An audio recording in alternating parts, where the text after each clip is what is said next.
my opinion, the four priorities for a new principal investigator should be: one, to outline what their research strategy is; two, to develop and cultivate effective collaborations; three is to create a distinctive research identity for yourself; and finally then is to manage your time efficiently.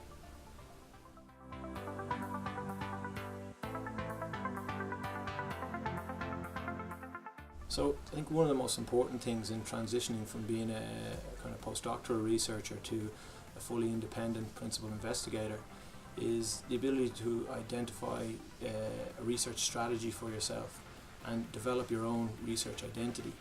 And to do that going forward, it's going to take a lot of planning and a lot of strategy, and it's unlikely that you're going to be able to achieve your vision or your dream on your own.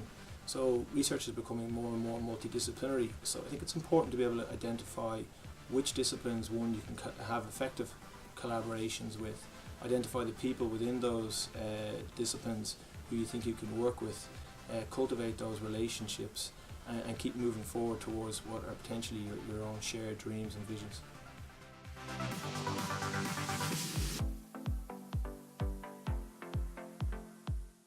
As an early career researcher, it's important to know when to say yes and when to say no.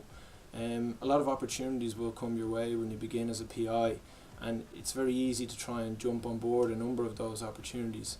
But what you have to do is to kind of sit back and say, okay, whose kind of dream or whose vision am I servicing here? How can I work this towards my own longer term goals? Will this help me develop as a researcher and develop my research profile? Or is it just somebody else that I'm actually servicing here? So learning when to say yes, because you don't want to say no to too many opportunities, but at the right time sometimes you have to say no and do what's best for you as a researcher and what's really going to advance you towards your specific goals.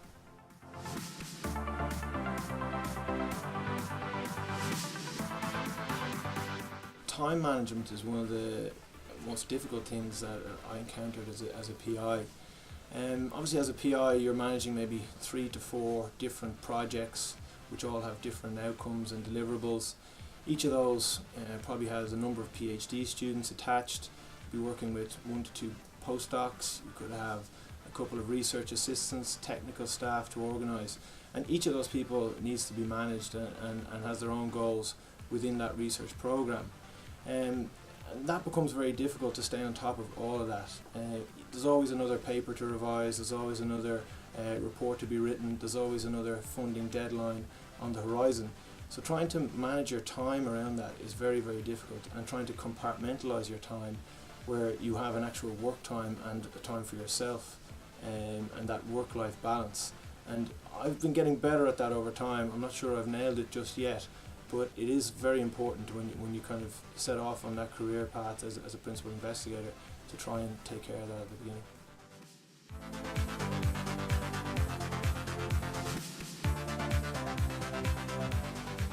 One of the things that was kind of surprising to me and that I found most difficult in transitioning from a postdoctoral researcher to a principal investigator was the fact that I needed to create a research infrastructure.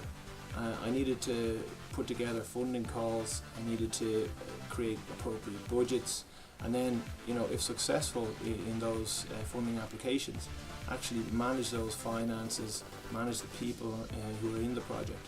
And actually, unfortunately, at the time I did that, there wasn't much training there for me to do that. So it was a kind of learn on the go or learn on the job. Now, luckily for me, I had some collaborative mentors who were local to me in the department, and they worked with me and helped me actually develop those skills where I could manage those finances, manage the people on the program, and actually successfully deliver on the research. So one thing I would say is important is actually perhaps if you're feeling alone, identify a local mentor who can maybe guide you through or navigate you through some of those more difficult things.